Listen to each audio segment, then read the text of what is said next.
Hello friends, આજે આપણે બનાવીશું કાંદાની ટિક્કી. એકદમ બજાર જેવી કાંદાની ટિક્કી આજે આપણે ઘરે બનાવતા શીખીશું. વરસાદમાં ખાવાની મજા પડી જાય તેવી મસ્ત એવી કાંદાની ટિક્કી બનાવતા શીખીશું. તો ચલો ફ્રેન્ડ્સ, આપણે તેની રેસીપી જોઈશું આગળ. અને તે પહેલાં તમે મારી ચેનલને સબસ્ક્રાઈબ કરી દેજો. તો તેના માટે મેં 3 મોટા નંગ ડુંગળીના લીધા છે અને તેને આપણે ધોઈને સાફ કરી અને ઊભા ચીરા કરવાના છે. એકદમ મોટી મોટી છૂટી થાય તે રીતે આ રીતે કટ કરી લેવાની છે. અને બધી જે ડુંગળી હોય તેના એક એક પીસ અલગ પડે તે રીતે આવી રીતે અલગ કરી દેવાની છે.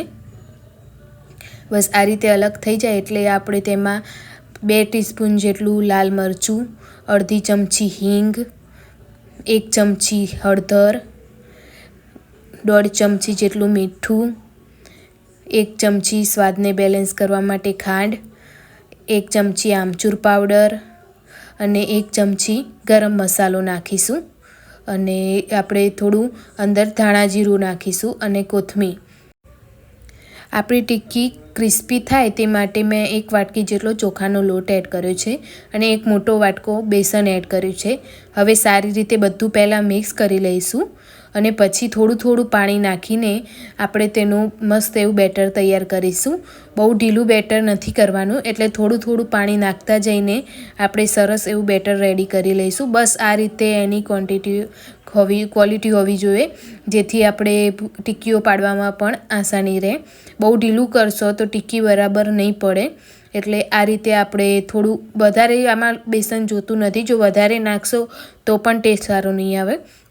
તો બસ આ રીતે 2 હાથ વડે થોડું પ્રેસ કરીને થોડો ટિક્કીનો શેપ આપીશું. બસ આ રીતે બંને હાથની મદદથી આપણે એક આ ટિક્કી પાડી એવી રીતે બધી ટિક્કી પાડી લેવાની છે. અને થોડું તેલ વધારે લેવાનું છે. આપણે તેને સેલો ફ્રાય કરીશું. તમે ડીપ ફ્રાય પણ કરી શકો છો. બસ આ રીતે બધી ટિક્કી મૂકી દેવાની છે અને એક બાજુ ક્રિસ્પી થાય એટલે આપણે બીજી બાજુ તેને પલટી લઈશું. જો તમે પણ ઘરે આ ટિક્કી બનાવતા હોય તો કોમેન્ટમાં જરૂરથી જણાવજો.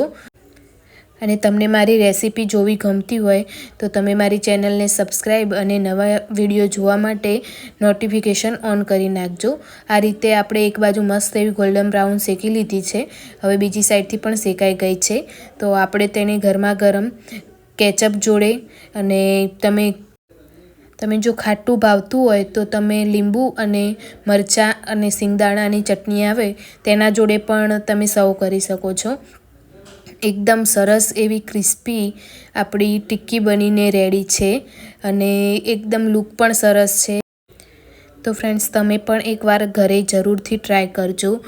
અને જો તમને આવા વિડીયો જોવા ગમતા હોય તો મેં બહુ બધા ટિક્કીના વિડીયો શેર કર્યા છે, તે પણ મારી ચેનલમાં જઈને જોઈ શકો છો.